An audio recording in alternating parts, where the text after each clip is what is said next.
जैसा कि आप समझ ही रहे हो एक बात को, कि अगर चेतना का जो गुण है, इच्छा करना, सुख की इच्छा करना, अगर इसको हटा दिया जाए, और इसको हटा दिया जाए माने चेतना वाले पक्ष को हटा दिया जाए दुनिया से, तो आप एक बात बताओ, क्या दुनिया का कोई भी सेंस बचेगा? क्या दुनिया का कोई सेंस नहीं बचेगा, कोई मतलब नहीं बचेगा, कोई अर्थ नहीं बचेगा, ये सब बेअर्थ हो जाएगा। ऐसे ही धरती सूरज ये सब घूम रहे होंगे एक दूसरे के चारों तरफ, और इसकी कभी शुरुआत भी होगी क्या?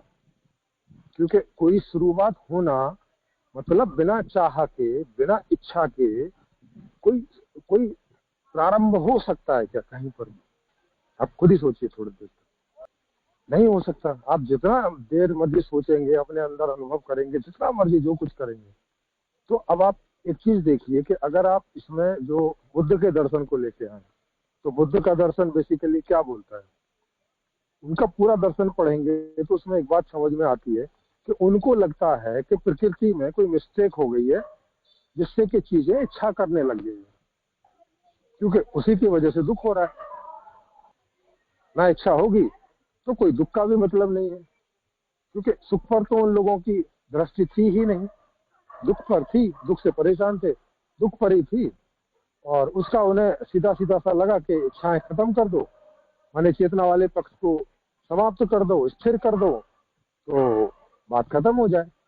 इसका मतलब उन्हें साफ साफ लग रहा था, क्योंकि जो प्रकृति है, जो नेचर है, वो तो लगातार पैदा किए जा रही थी चेतनाओं को, पशु पक्षी के रूप में, आदमी के रूप में म्यूटेशन हो रहे थे, डार्विन का सब चल रहा था, जीने की इच्छा थी, जिजीविषणा थी, जीवेषणा, जीने की उत्कट इच्छा कि उसके लिए कुछ भी कर गुजरने की बात थी।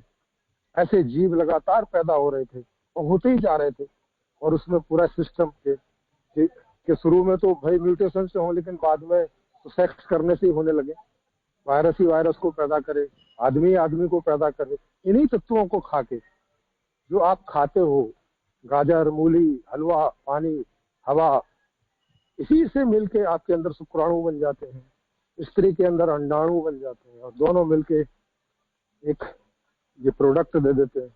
आदमी औरत के जैसा ही होता है प्रोडक्ट, जबकि अगर सीधे प्रकृति में वो बने तो बहुत बहुत समय लगे। तो ऐसी प्रकृति में ऐसी व्यवस्था कि पहले तो म्यूटेशन से होके कोई नई प्रजाति बन रही हो, और फिर बाद में वो प्रजाति अपने आपस में सेक्स करके और उस प्रजाति को कंटिन्यू रखती है और उसकी संख्या बढ़ा देती है। ये सिस्टम प्रकृति में है।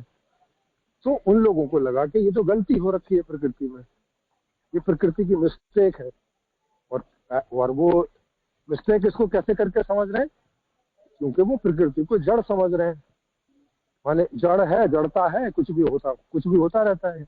ऐसे ही कुछ भी हो गया, बस यूं ही हो गया कुछ भी, ऐसे ही जो बोलते हैं वो संभावना कि बस हो गया, ऐसी ये पॉसिबिलिटी बन गई, ये मिस्टेक हो गई, अब इच्छा करनी बंद कर दो तो ये जो मिस्टेक बंद हो जाए। लेकिन इसको भी वो पूरी तरह से सोच नहीं पाए कि भाई ठीक है, अगर तुम ऐसा कर रहे हो तो फिर बच्चे तो ना पैदा करो आगे, क्योंकि बच्चे बच्चे बच्चे करके तो तुम खुद ही प्रकृति की उस प्रक्रिया को आगे बढ़ा रहे हो ना।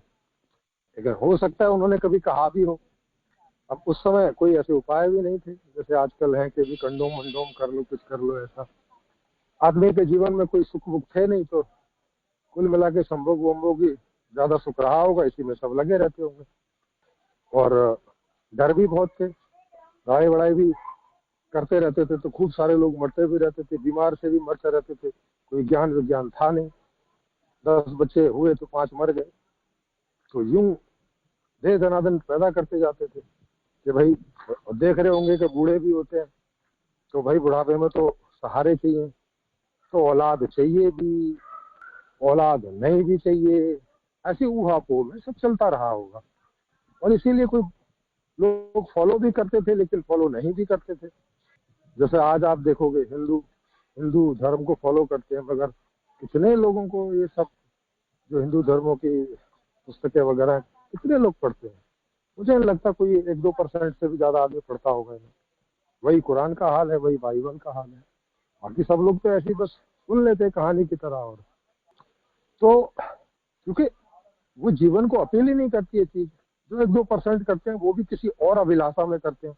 उनको लगता है कि इसको करके शायद कुछ मिलेगा, कोई ब्रह्म ज्ञान मिलेगा, कोई आनंद मिलेगा, कोई दूसरे लोग की बात मिलेगी, कुछ मिलेगा। वो उस चक्कर में करते हैं और करते रहते हैं पूरी जिंदगी। और अभी तक का रिकॉर्ड है कि किसी को कुछ मिला हो ऐसा दिखता नहीं है।